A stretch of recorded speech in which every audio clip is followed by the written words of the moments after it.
Welcome to the Grant Writing Simplified podcast. This is the place to learn how to make a big impact in your community through grant writing and nonprofit consulting.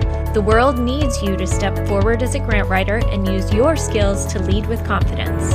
I'm Teresa Huff, former special ed teacher turned grant writer and nonprofit strategist. In my 20 years of freelancing, I've helped nonprofits triple their funding and exponentially increase their reach.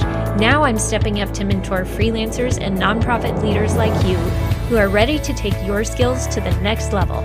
It's time to get intentional about your vision so you can create lasting change in your community. Learn the skills and strategies you need to become the grant writer the world needs.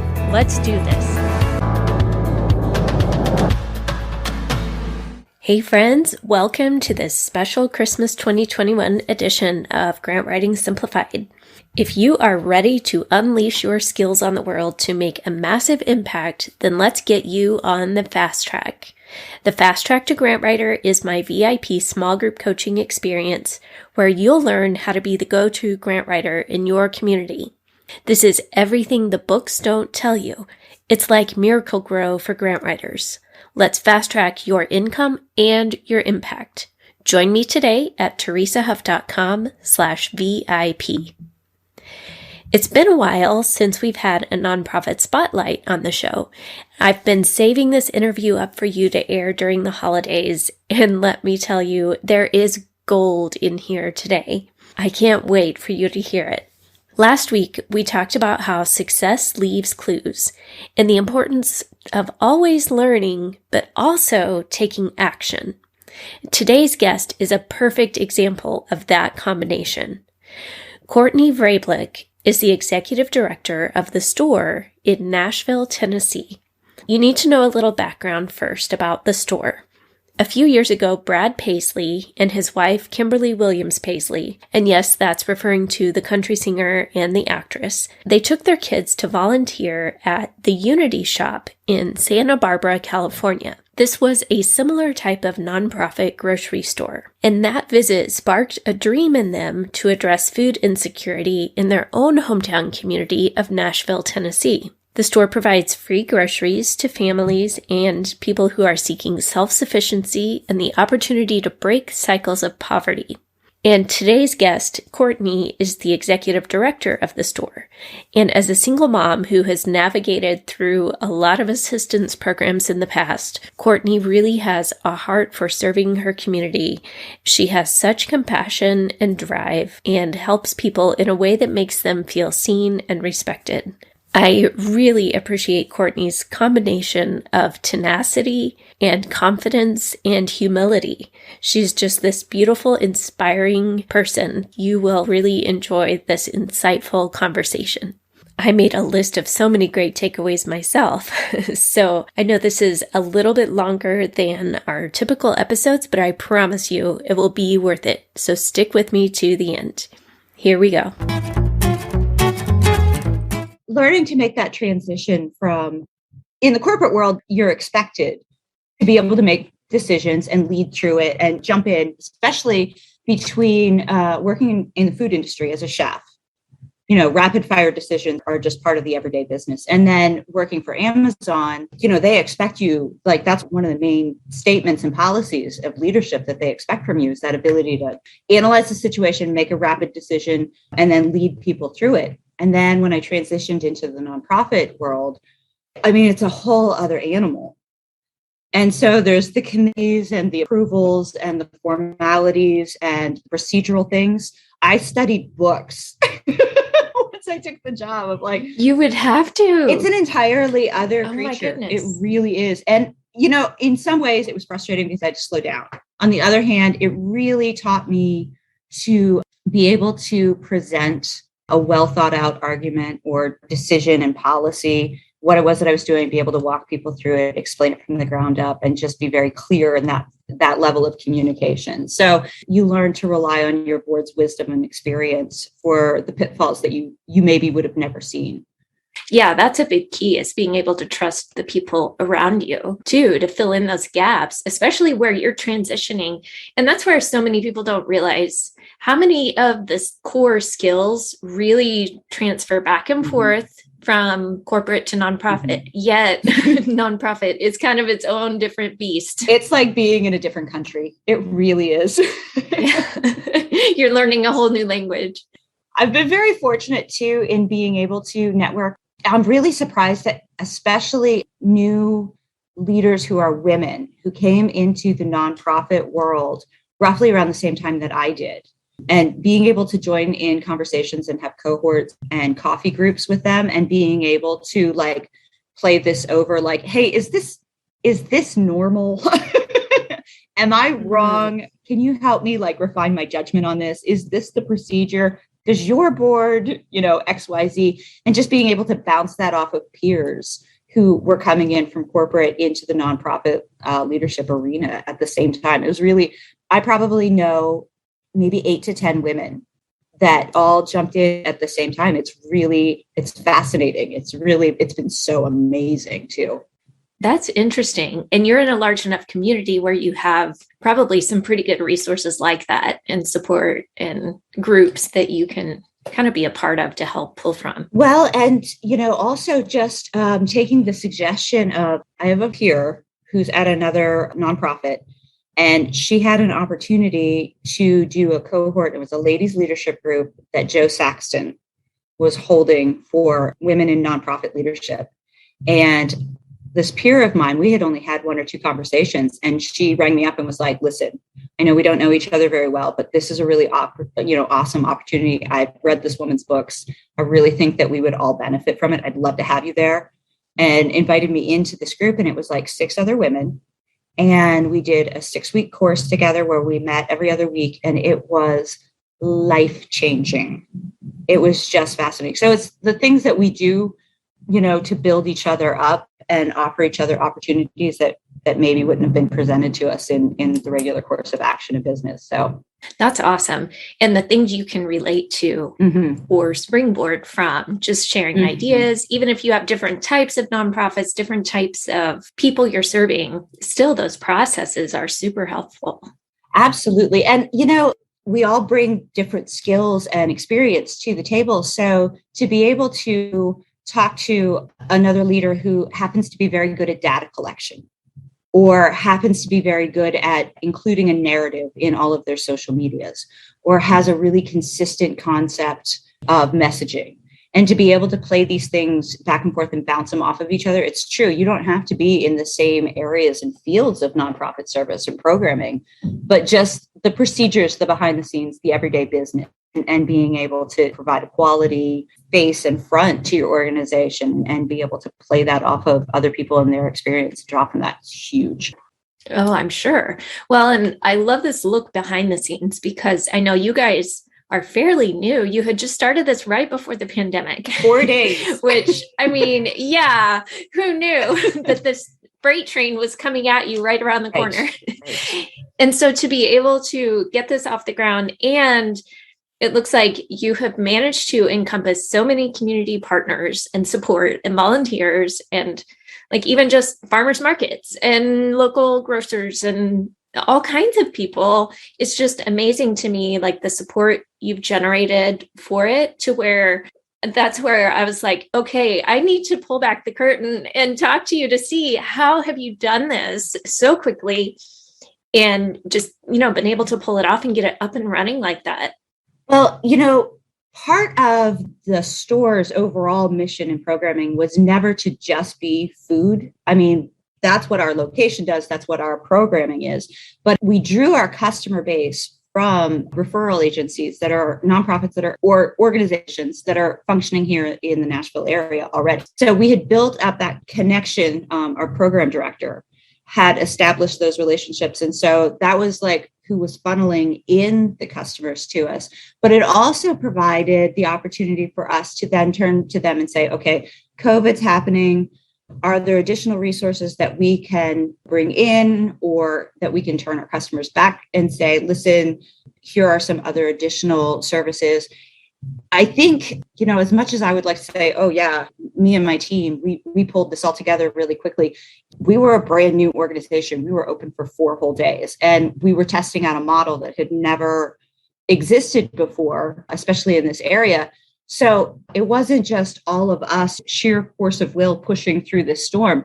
It was the way, especially in Nashville, I will say, having lived all over the country, this is a particular mindset within the Nashville community where it still believes that it is a small town and it still pulls together in times of difficulty, and people show up. And this is unusual. I can't stress this enough. So we were coming through that energy from the tornadoes and the community pulling together for that. And so we were all kind of already in that hypervigilant mode of people need help and how do we pull together and how do we pool our resources. And then, we get into the pandemic end of things. And really what it caused leaders in the nonprofit area to do is, instead of being tied to your bubble of service, we began to network openly with each other and say, listen, here's what we can do. Here's what we can't do. What do you have? I have additional resources here that I don't want to go to waste. Can you use them? It helped us come together as a cohesive community resource in general. I don't want to say that we were trading things necessarily, but what I mean is there were services that weren't maybe being provided for certain populations that weren't already established programming. And we were able to kind of, okay, we recognize that there's a need over here. Here's what I can do. Can you provide this amount of this? And then communicating that to the volunteers that were coming to us, especially through Hands on Nashville. It came together really quickly because everybody came to it with an open heart and an open mind, and we weren't being self-protective. We were all focused on the same goal of addressing the need. Kind of a cross-coordination of services. Yes. And filling gaps. Yes. It was, really, it's one of the most amazing, and I'm so grateful for it. I really am, because there were, leaders who have been in their organizations for 2 and 3 decades that were like, okay, listen, don't panic. We got this. Then there were some of us that were, still wet behind the ears, who were like, bringing the energy, and we've got the enthusiasm, and we're going to jump in wherever we can. And, you build off of each other's strengths. That's really cool. And, none of us would want to go through the pandemic again, obviously. But I think these things you're describing, those are really some of the silver linings and some of the blessings that we're starting to see come out of it as a result. Because now that you've done that and built those relationships and network, could you see yourself going back to that bubble again?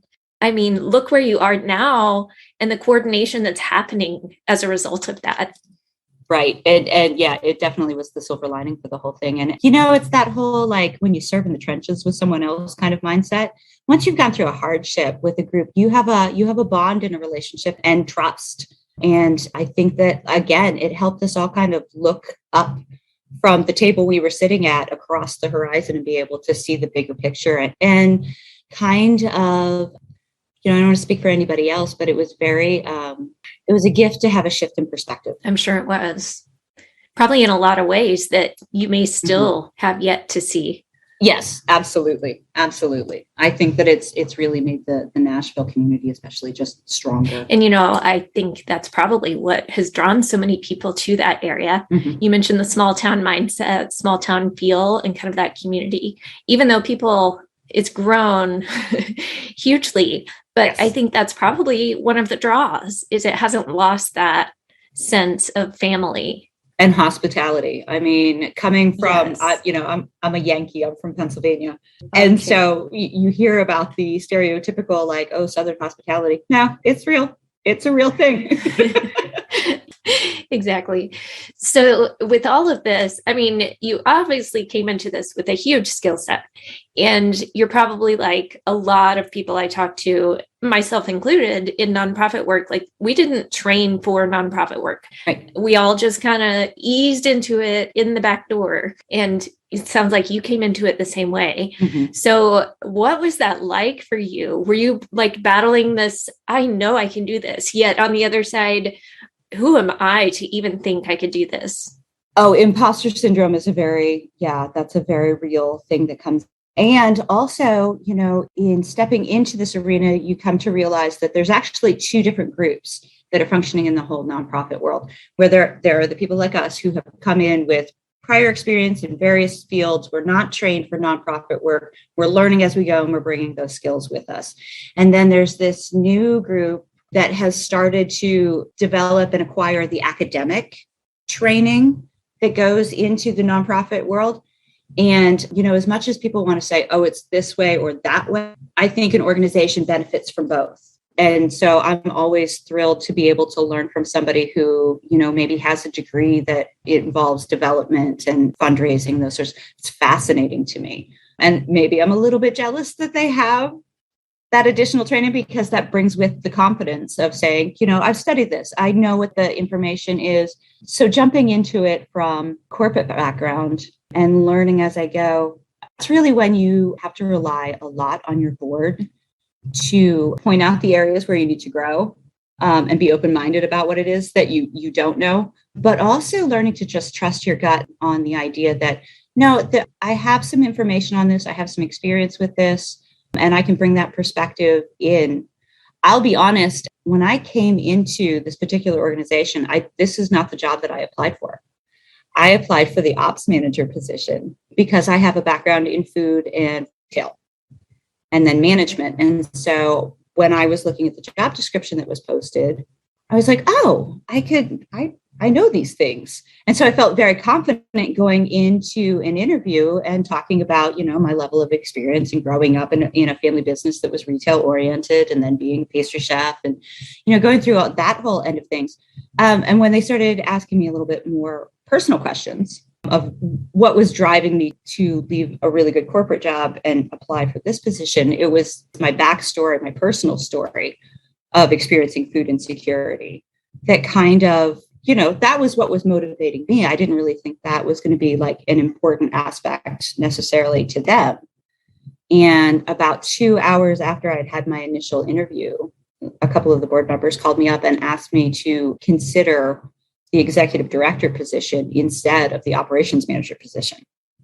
So I quickly had to adjust my mindset. And I was blown away by that. I was really grateful that they were able to have the foresight and the vision of seeing what it was that they were hoping for with the organization and the direction that we were going in. But yeah, I spent probably 2 weeks being like, they've made a terrible mistake. I don't have any experience in this. Like how, and that's when I started like acquiring books and calling friends and, hey, I need a crash course in everything nonprofit now. Right. I got to figure this out like tonight. The fake it till you make it energy gets real. Yeah, I bet. Oh, I can't imagine. I'm sure you've had days where you were pretty overwhelmed, but then probably in that stage, it was pretty rewarding quickly too, just to see like, okay, this team effort, things are coming together fast. Everybody is chipping in and a part of this. Yeah. When you start seeing results and you start seeing people coming together, you have an idea in your head of what it is that you're trying to accomplish. And you hope that your intent in what it is that you're trying to accomplish follows through with the same amount of impact. And it's when you start seeing the results and people are giving you feedback and you're able to gauge that impact that you really know whether or not you need to change course, if you're doing it right, if your gut was right. I don't think that women get encouraged enough to trust their guts, but it's a really valuable and important asset that we bring to the table, especially for, and I don't want to discount women who don't have children, but if you have been a mom and have managed a household, those women do not get enough credit for the amount of unpaid labor and managerial experience that they bring to the table. And I don't think that should ever be downplayed. That's valuable to any organization that they are a part of. That's very true. And, it took me a long time to learn to trust my gut. And even though, like, looking back, I could see times when I was like, ooh, I was spot on there, or I should have listened to myself. And so after a while, it was like, I need to just listen. And my husband now is just like, what does your gut say? And it's like, he realizes it's a thing. And I don't know how to explain it, but sometimes you just know, like, there's certain things I think our brains just kind of pull together clues without us even realizing it. Yes. Very much so. I completely agree with that. So with celebrities involved, was that a little intimidating for you, or were you okay with that?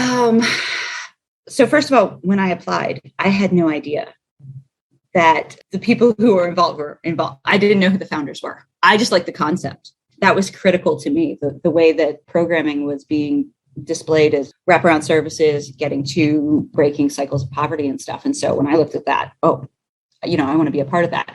Then I go into the meeting and I find out that we have two famous founders and they happen to be really fabulous people. What I've discovered is that there's two different mindsets of what happens when you have celebrity involvement. There are people who assume that the celebrities are doing this because it's a tax write-off. No, it's not. That's not what's happening. Yeah. Maybe there are people who do that because they want the feedback or the image that they're giving back, whether or not that's their heart. I don't know. I can't speak for those people. That's not why Brad and Kim Paisley are doing what it is that they're doing. And then there's the mindset that if a celebrity starts a nonprofit, they're there every day. They're unloading the trucks, they're answering the phones, they're opening the mail, they're paying the bills. Like, no, that's also not possible, because in order for them to maintain their celebrity status, they have careers and they have projects and they're on tour and there's things that they need to do. So it's a balance. And so getting to see them in action before the organization was able to open the doors and their level of involvement, and getting to just sit down, like literally sit down at a kitchen table and have conversations with them about what was driving their hearts and motivations in this. And then, their vision for the future, and being able to explain where I was coming from. When you are dealing with people who genuinely care about the issue that they are trying to get involved in, that is all of the difference. And it peels back some of the additional whatever isms that come with, like, Lord, I would never want to be a celebrity. Man, that's intense. People watching all the time, engaging everything that you're saying. I am so grateful that at the end of the day, these are two people who genuinely care about the community, genuinely have a history of reaching out and helping people, whether anybody saw them do it or not. That's who they are at the end of the day. They're people. And then for them to be able to extend this amount of energy to be the face of the organization and be the voice of the organization, whenever that's appropriate and it benefits us. Like, I'm grateful for that too, because that allows me to sit down at the office and get the other work done. Right. And, as a leader in a nonprofit, that is a tough balance between those two things of being the face, but yet the reality is there's a lot of work to do.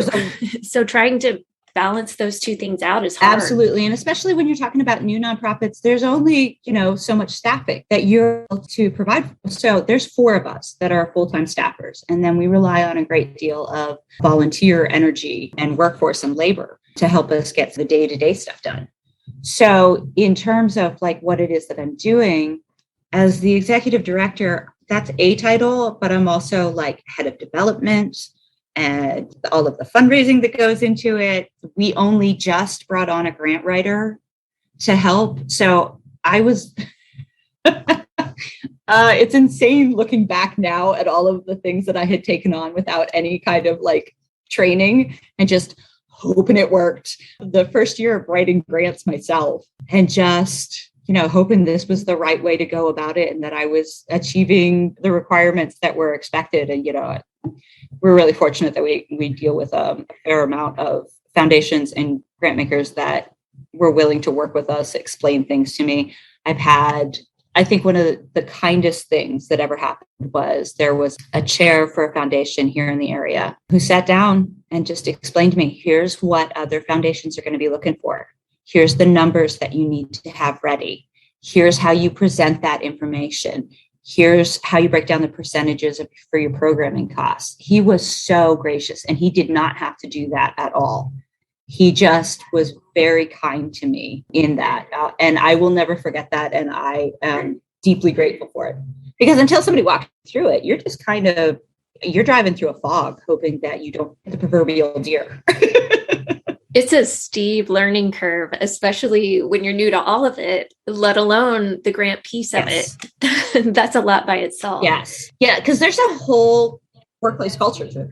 And really, that's pretty early. Yes. But yeah, I'm sure having the need, and then last year grants were a little different. Like Yes. funding was different and people understood the need for emergency funding. So that was probably a good time to be involved because normally being so new, the organization wouldn't have qualified yet, but you could probably build those relationships quickly to solidify that, which I'm sure helped springboard.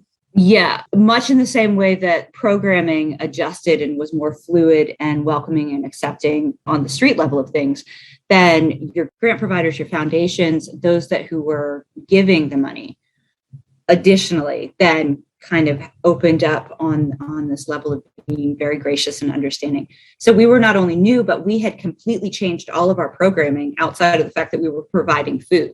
Right. So the model that we had presented to these organizations who had supported us in opening the doors, then I had to go back and say, so listen, we really appreciate the funding, but this is what we had to do with it instead. You know, I kind of feel like we were lucky in the fact that we didn't have a whole lot of time beforehand in the original model, so that when we changed it, we weren't stepping on a lot of toes. We weren't confusing the public. We didn't have to ask permission or forgiveness, really. So to be able to turn on a dime and say, listen, we need to address what's happening in the environment around us. And then we'll get back to what it was that we're trying to do. Yeah. So many organizations were like, listen, we understand this is completely unusual. We understand that you're going to need more to bring on part-time staffing. You're going to need more food. You're going to need money to do that. And they really just jumped into overdrive.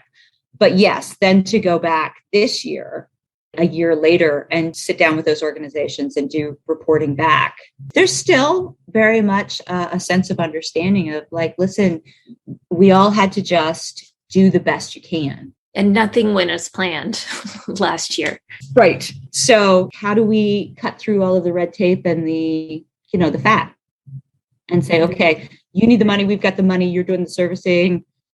Let's meet up at the end and see if that was the right thing to do and how we can move forward together. And I really think that was a critical and helpful relationship. Instead of people holding to the letter of the law, we jumped into the spirit of the law.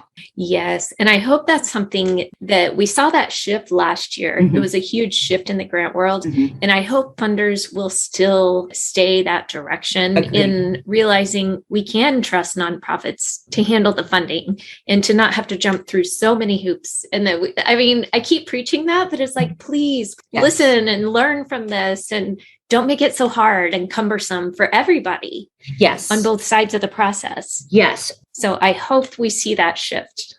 I think back to a webinar I sat in on that was local leaders.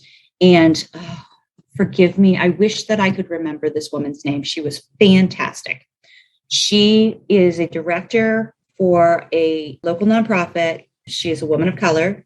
And one of the points that she brought up was how invaluable it has been for their organization, because organizations that are led by people of color tend to receive less funding.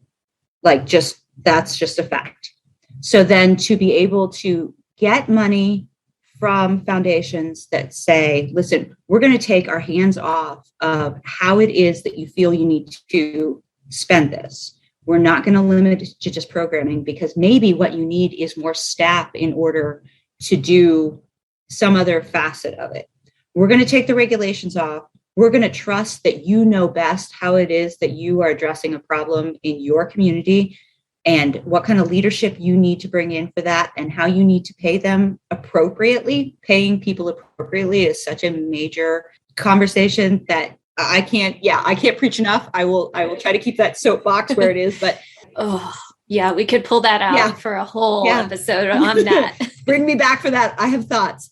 But what she said was that was the biggest gift in allowing that nonprofit to not only survive the pandemic conditions, but to actually thrive in their community and provide better servicing that address the actual needs. Yes. I hope funders are listening, because they need to hear this from leaders out there in the trenches too, not just from me. Yes. But yes, I see that too. And they need the operating support. They need to stay open to be able to grow the programs and to expand and meet the needs. And without it, They can't. They just don't have the capacity, and good people are burning out because of it. Yes. We need to get past this mindset that nonprofit work is a ministry opportunity that we should all be doing for free. Preach. Yes, I agree. I totally agree. Yeah. And I don't know unless it's just a matter of we keep talking about it and we keep putting it out there and we keep shifting that mindset around that. Ask people to invest themselves into any community, whether it's nonprofit work, it's teaching, it's healthcare.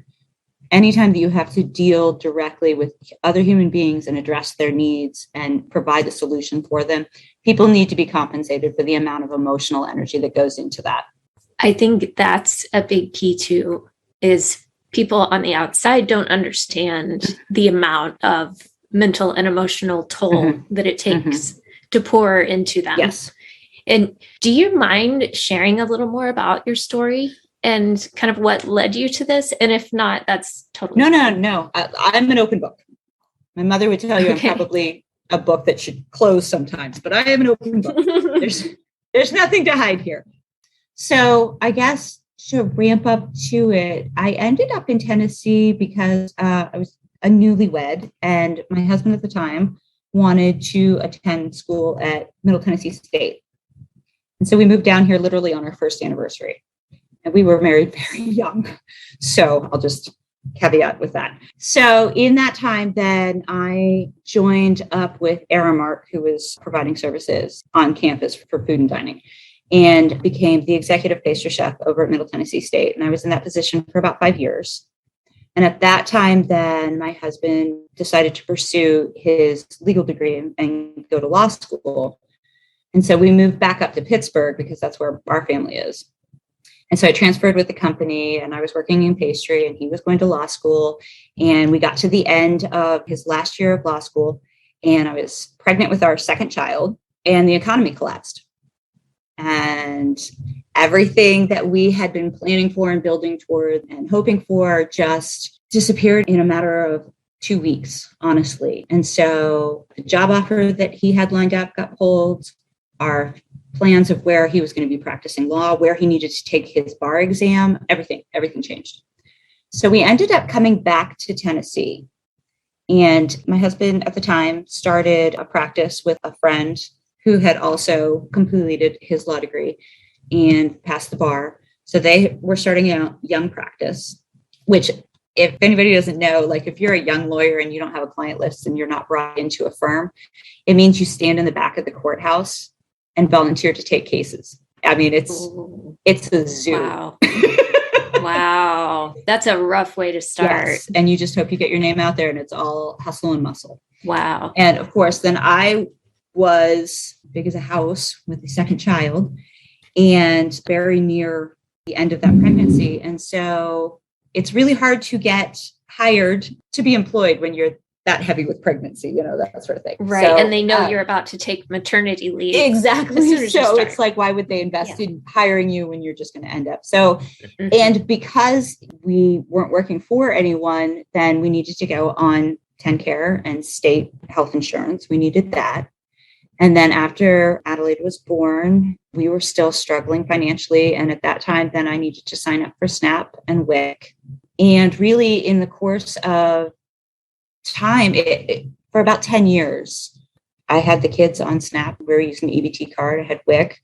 We had another child who was a bit of a surprise, and the marriage had dissolved. So now I'm a single mom. I've got 3 kids. Wow. Trying to get back into the workforce, trying to figure out childcare, trying to just make sure nobody goes hungry.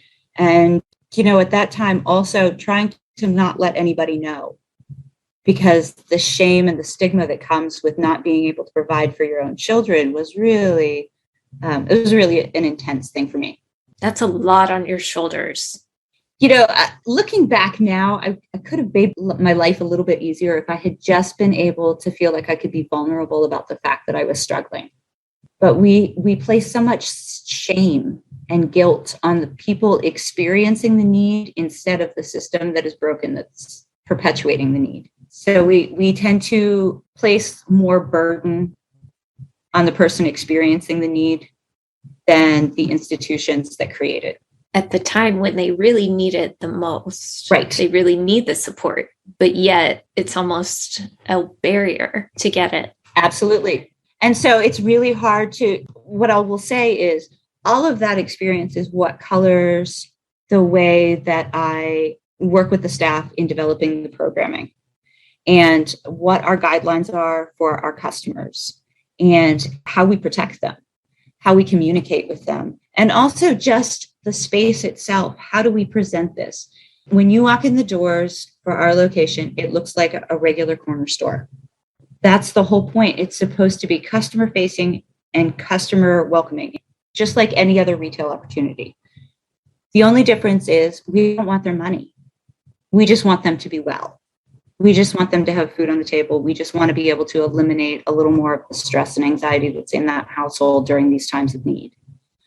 And so having experienced it and knowing what it's like to go into a store and be buying groceries and have somebody behind you making comments about what it is that you're purchasing and whether or not they judge that to be appropriate because you are using a service and they see your EBT card, and the fear that comes with that and the shame that comes with that and the way that you become smaller in order to navigate through that system and try to minimize what it is that you are using and what you need. And your voice gets smaller and your body gets smaller and the space that you take up becomes smaller and your ability to trust yourself starts to disappear. Almost your whole identity and self-worth is skewed and clouded because of it. Absolutely, because then you feel like you are a burden instead of a whole person. So the transformation of that experience and then moving back into a corporate position and then moving into a leadership position like this, not only is it a gift to be able to redeem those experiences and try to make life better for somebody else so that there's not some mom laying in bed worrying about how they're going to feed their kids the next day, but also it saved me to be able to find my voice again and to do it in a way that benefits others. And you're serving now, you're able to serve in a way that you never would have if you hadn't gone through that. No.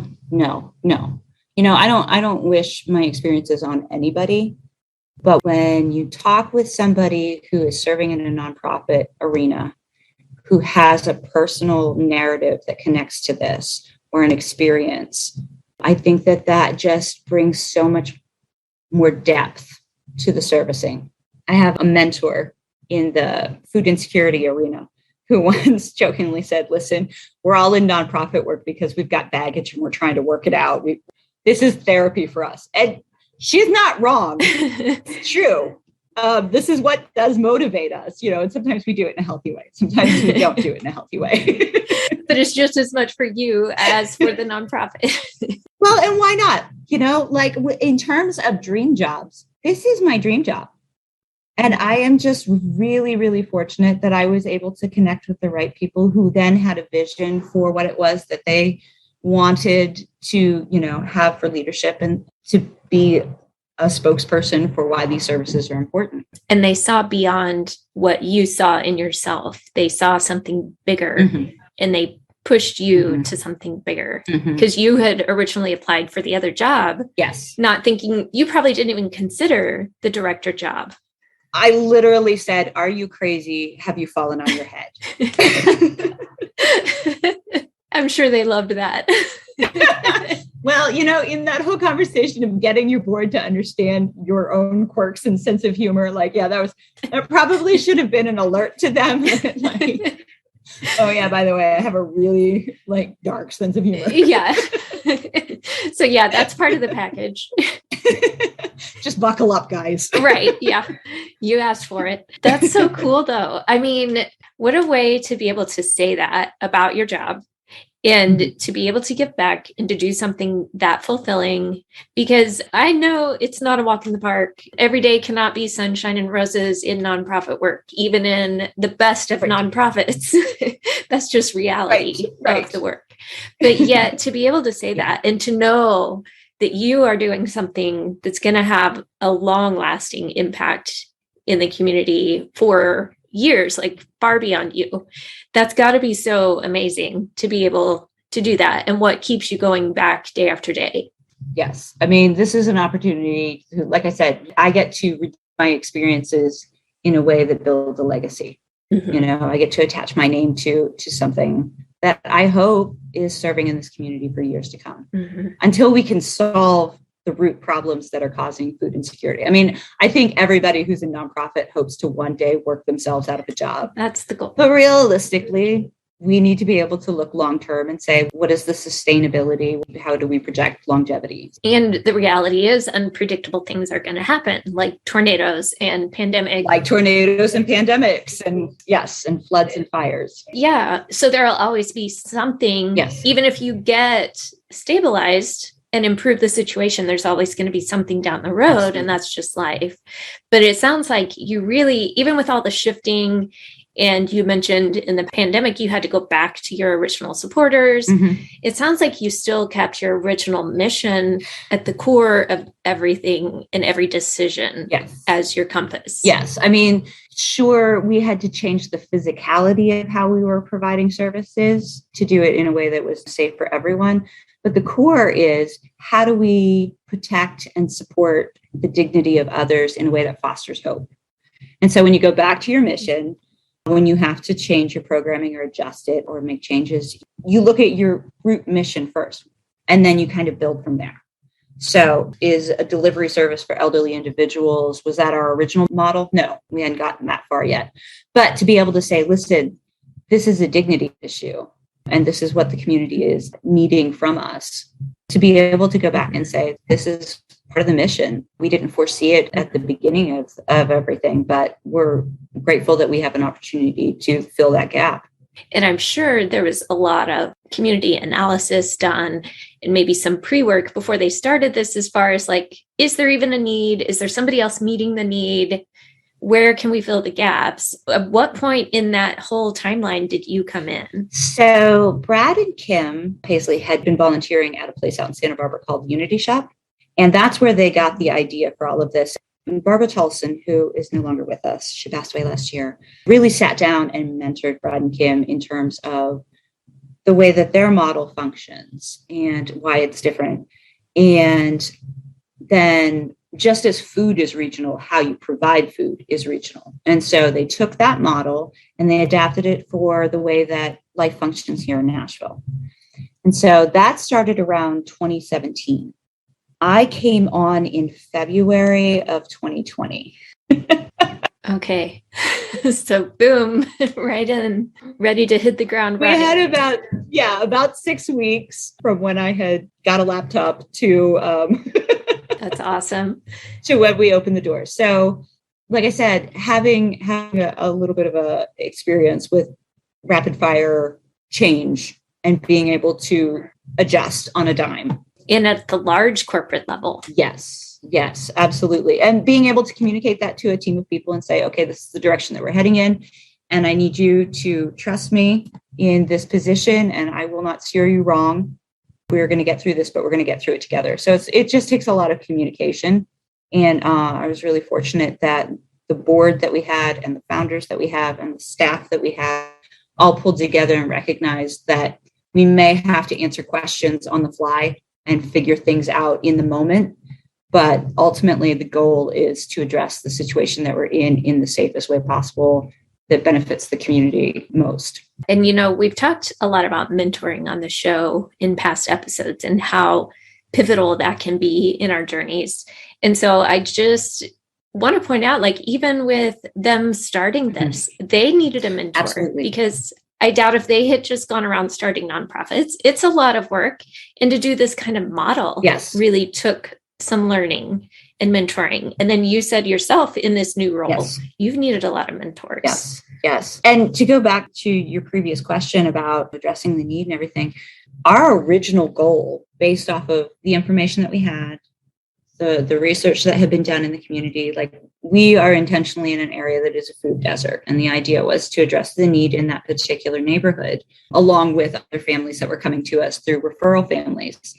The goal, looking back at it now, is kind of funny, but the goal was to have 100 families shop with us twice a month and be able to provide for those 100 families and kind of case study them and help them through a year. And right now, our services are capped at 350 families until the end of the calendar year, so that we can then go back and say, okay, is the model working? How many people can we actually bring into this space and do it safely and provide for them appropriately and consistently?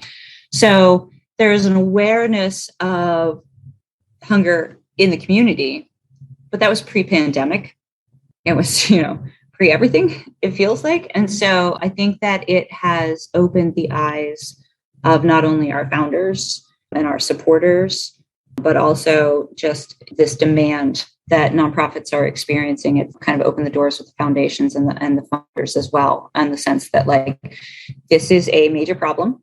This is a long-term problem. This is not a fast solution problem. And I think that's important to acknowledge, that you can't just slap a quick Band-Aid on it and it'll be fixed.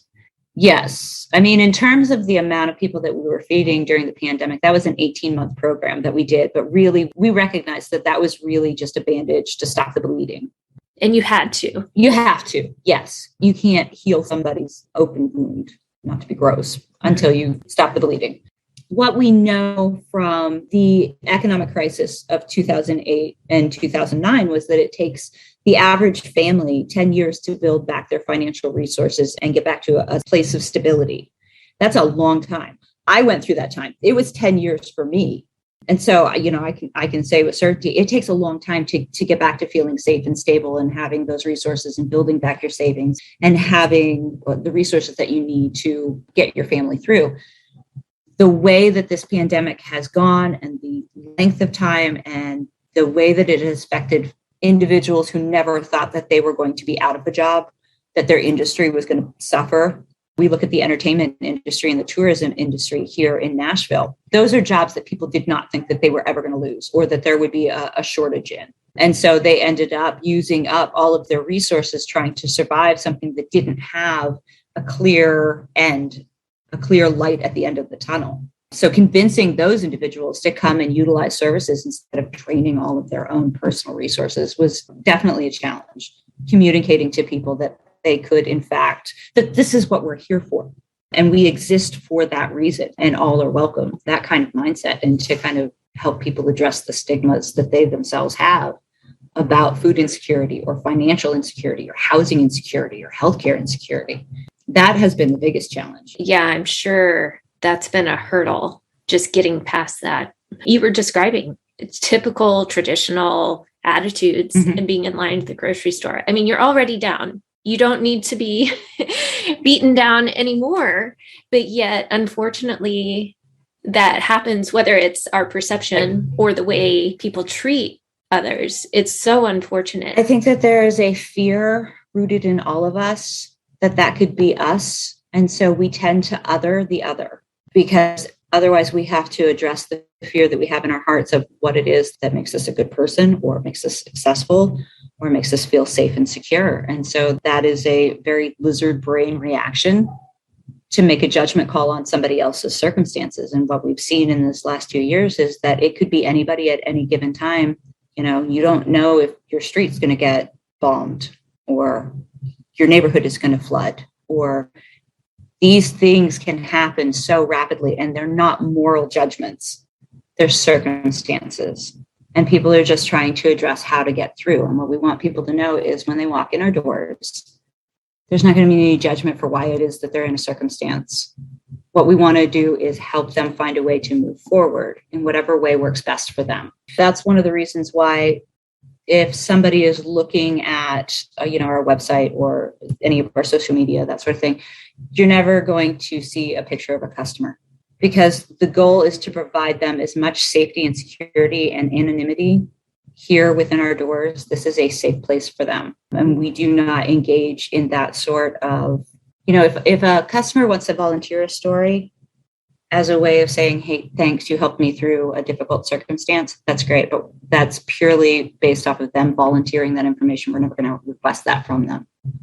You're not going to exploit that even more of what they're going through. I think somebody once referred to it as poverty porn, for people to want to see, and I'm not making a judgment. I mean, I know it's hard for people who are donors and supporters to understand the impact they're making without hearing the stories of the people who are benefiting from the programming. But we really have to be careful about the way that we exploit somebody's circumstances and ask them to be grateful for programming that keeps them alive when they are already at their lowest point. It's like, these are the things that we should be doing for each other anyway, because we're human beings, keeping each other alive, being good neighbors, putting out that house fire. Those should be automatic things that we do. If we only do them because we need to hear thank you at the end or you saved me, then that's not a good enough reason. Using it to get more money. Yeah, that falls into a dignity issue as well. If I have to exploit somebody else's terrible circumstance in order to raise money, I don't feel like that's a good approach. I think we need to change that narrative, much in the same way that we need to approach and change the way that people access food.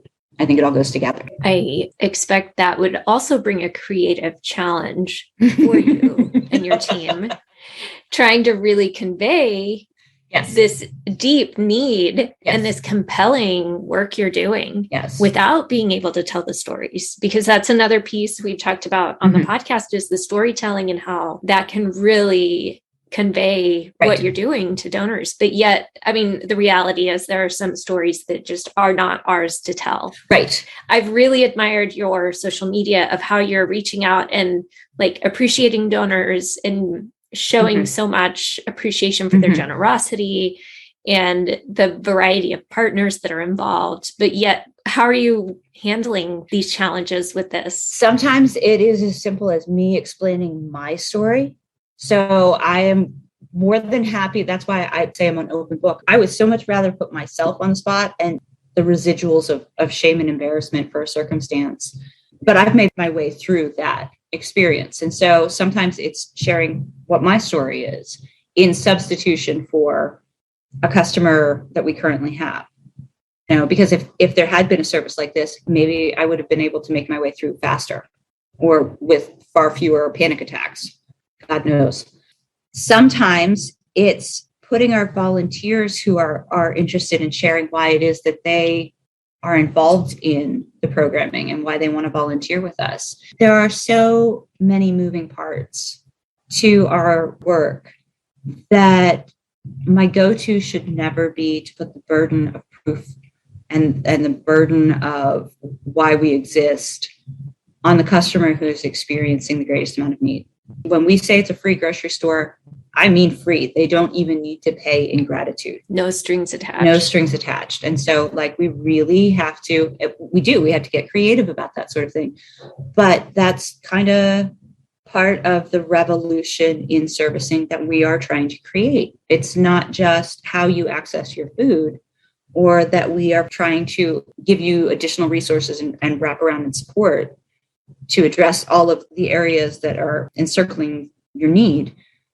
We also need to address the way that we then build support and raise those dollars.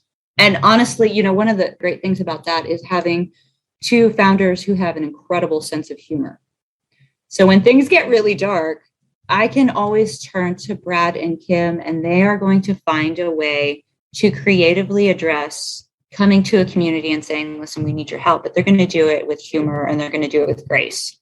One of the things that we have not been able to implement yet, but we keep hoping, is we have this fundraising idea that we want to do, and it's a dodgeball tournament. Oh, fun. So it's like, you know, let's maybe take the heavy off.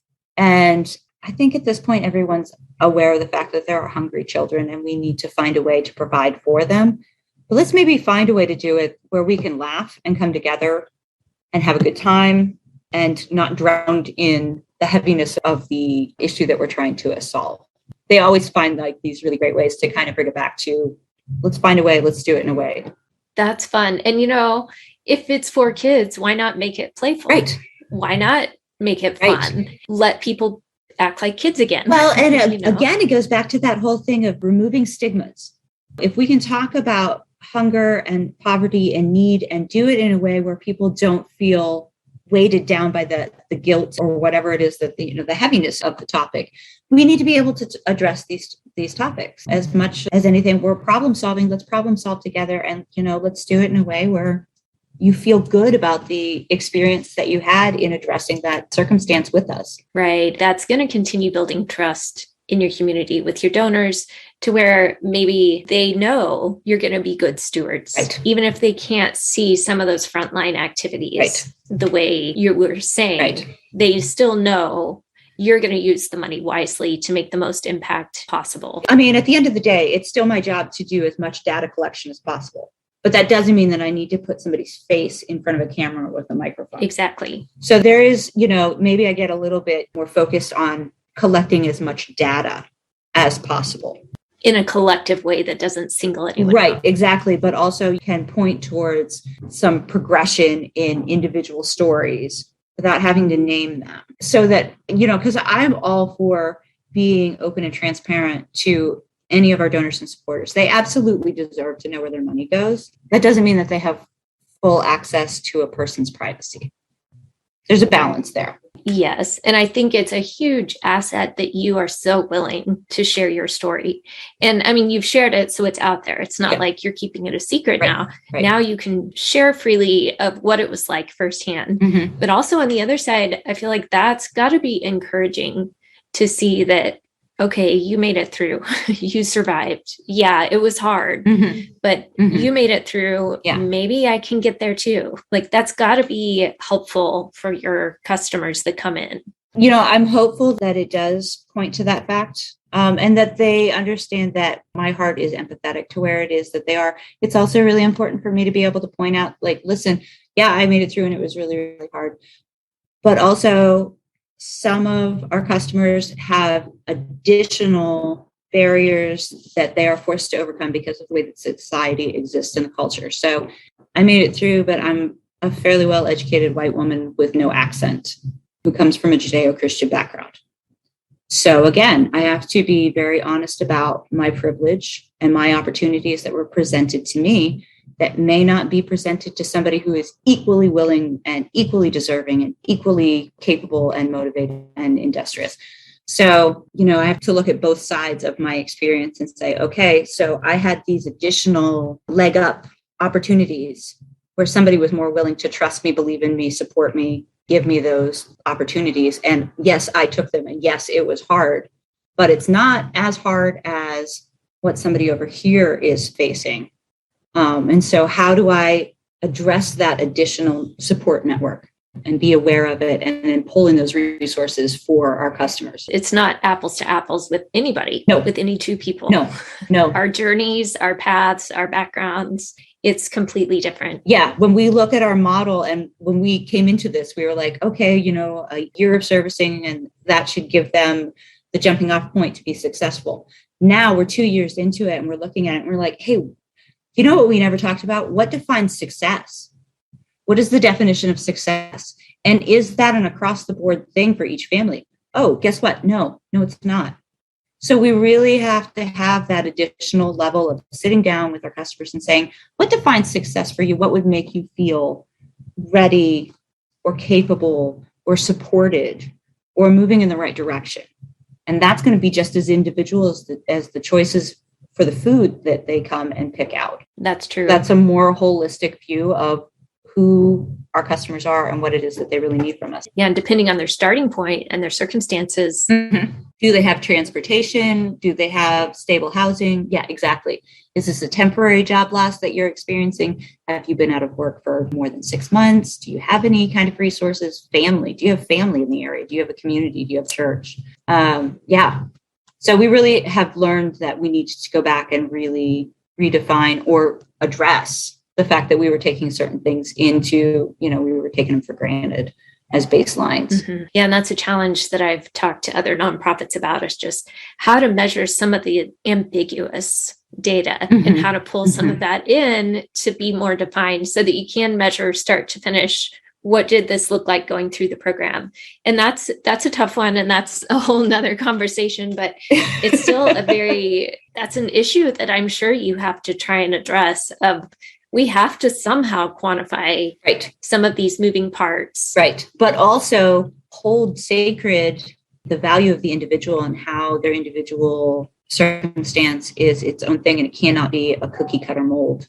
where everybody comes in and they do the programming and they're going to get the same results and it's going to be happily ever after. Yeah, you follow these 1, 2, 3 steps, right. And here you go. Here's the solution. Because really, if it was Thanks for coming. Yeah, if it was that easy, I really could work myself out of a job. Like, right? Wouldn't that be great? In a perfect world. No.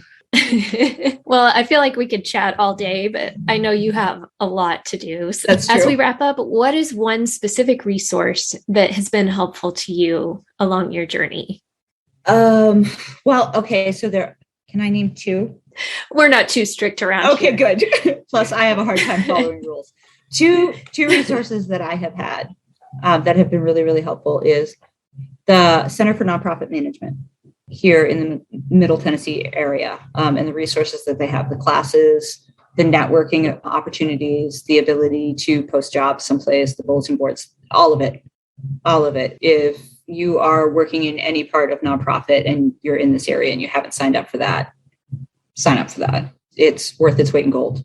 And the other thing is, as I mentioned before, the leadership that has been provided to me through a woman named Jo Saxton, who specifically addresses and tries to mentor women in leadership who are either in ministry or nonprofit, because those cultures are very similar and have far-reaching impact in different communities. And so her heart is for helping women learn to trust themselves and be the best leaders that they possibly can, but also supporting other women in leadership. So I would say those 2 resources have been just instrumental in helping me find my way through and be able to lead confidently. That's amazing. What you've done here is impressive. And I look forward to continuing to watch the journey and how all this unfolds over the next few years, because so far it's been really cool and really exciting to see it. So where can people connect with you online if they want to follow along and see what you're doing? People who specifically want to find out what's going on at the store, I would say go to thestore.org. And you can check out all of the different social media that's been going on. And we've been in the press lately, which has been very nice. And also you can sign up for a newsletter. I send those out quarterly that kind of just fill in the cracks and the details of what it is that we've been doing. And then also, if you're interested in volunteerism or donating, that's our main resource. And then I am just kind of out there floating around in social media. You can find me on Instagram. You can find me on Facebook. Well, mainly you can find me on Instagram because I'm taking pictures of my kids and my garden all of the time. I've got a small addiction to tomato plants, but that's at CLM Vrablik. That's a good outlet. Yeah. Listen, you got to go out and burn off some of the worry. Basically, if you go to the store, you're going to find all of the links to all of our resources and our social media outlets. Okay. Sounds good. Well, we will definitely keep an eye on that. Thank you so much for sharing your time and all these great wisdom and resources of how you've done this. Well done. Teresa, I really appreciate your time. Thanks so much. All right, friends, what do you think? Such good stuff, right? I made a whole list of takeaways from this one, and a lot of it really reinforces some of the things we've been talking about on the podcast already. I will link to our mentoring series and our storytelling series for nonprofits, so you can go back and catch those again if you haven't yet. I would love to hear from you. What were your biggest takeaways? Hit me up on LinkedIn, come connect over there and send me a message to let me know what was your favorite takeaway from this episode. All right, my friends, I hope you have a wonderful week and a very Merry Christmas. I'll talk to you soon.